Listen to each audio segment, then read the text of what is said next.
Stratford stayed bright even when London felt wrong. Screens still glitched for half seconds. Station announcements still doubled, as if two cities competed for the same speakers. People still walked through it with takeaway cups and tired faces, pretending that disbelief paid rent. Insta treated the fracture like a promotion. The first test had been a stranger, a drunk man outside the bus station, mid-argument, arms flailing. A photo, a blink, empty pavement. The man appeared inside the image, alive, moving, trapped in a flat gray corridor that did not belong to any building in Stratford. The release happened only after the post crossed 1,000 likes, and the man collapsed back into the world with vomit and tears, and no proof that anything had happened. The lesson landed cleanly. A threshold existed, a lock existed, a key existed. The key belonged to attention. 2 weeks later, the routine was refined. Targets were chosen for utility, not drama. A debt collector outside a chicken shop in Plaistow. A manager who liked grabbing wrists in stockrooms. A small-time dealer who thought intimidation was a personality. Each time, a photo went online from a private account, visible only to a handful of controlled profiles. The likes sat at 0 until payment cleared. The ransom never sounded like ransom. It sounded like marketing. Boost package, 1,000 likes, instant release. A new Telegram channel grew, faces never shown, voices never recorded.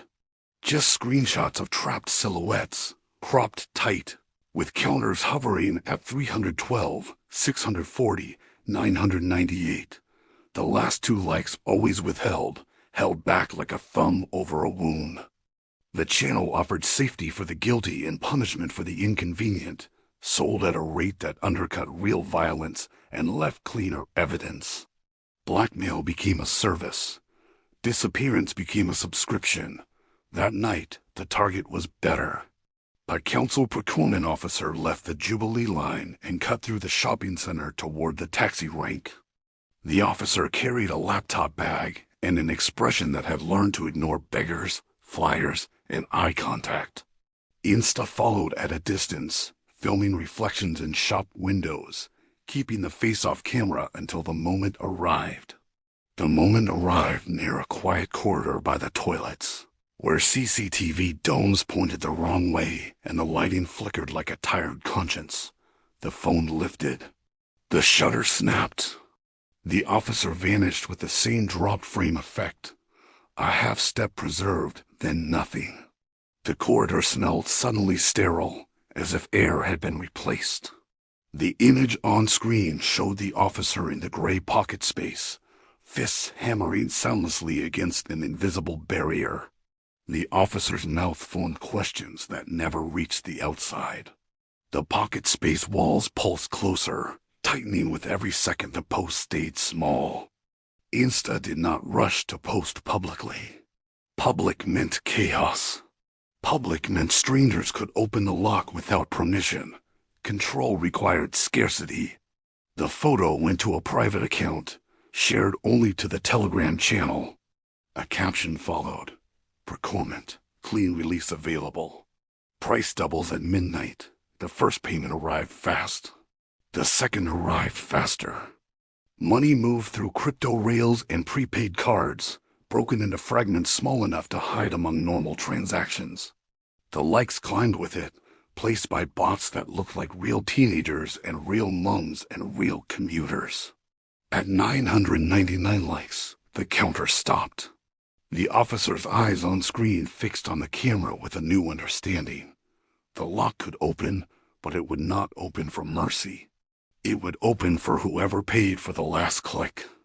The door behind Insta clicked as a security guard pushed into the corridor, torch raised, voice already annoyed. A report had come in about a missing person. The guard demanded to see the phone. Insta smiled without warmth and lifted the handset again. The shutter snapped.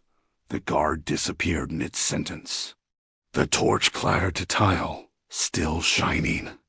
The guard appeared inside the officer's image for a fraction of a second. Two bodies in the same gray corridor. Then, the phone's software corrected itself and split the captures into two posts automatically. Two separate locks, two separate counters. A mistake like that used to scare Insta. The fear had been replaced by appetite. Police arrived quickly this time. Not for a glitch. For two missing people, witnessed in person, with staff screaming and shoppers recording. The Met response officers sealed the corridor. British Transport Police took statements. A plainclothes detective watched the chaos with the expression of someone trying to fit an impossible shape into a familiar box. Insta did not run. Running invited CCTV, foot chases, body-worn footage. Staying invited leverage. A phone was held up at chest level in the crowd, lens facing out, casual, plausible. The detective's face slid into frame for half a second as the detective leaned toward a radio. The shutter snapped. The detective vanished. The crowd made a noise like a single animal flinching. Officers reached for batons and tasers that could not hit a photograph. Radios crackled with panic and procedural language that sounded absurd against the empty space where a colleague had been. Insta walked out through the confusion, head down, just another figure slipping between shoulders. No cape, no speech. Only a pocket full of prepaid SIMs and a bag full of control. By the time a serious unit took over digital forensics, major crime, counter-terror liaison, the posts had already moved. The officer's image was deleted from the public internet and re-uploaded into a private evidence portal that ordinary users could not access. The portal allowed reactions, but only from vetted accounts.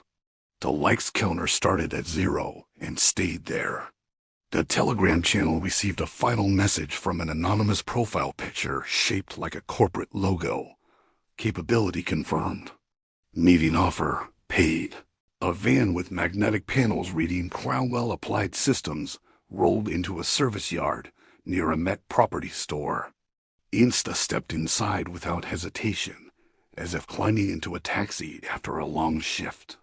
London woke the next morning to a headline about mass hysteria at Stratford. 2 missing persons remained missing. A detective's name was quietly removed from duty rosters and replaced with secondment. The fracture stayed open, and a new kind of criminal learned to build reality by the click. What happens when a power like this gets institutional backing? To find out, watch the next episode. Don't forget to like this video and subscribe to the channel to see who is next to get locked in.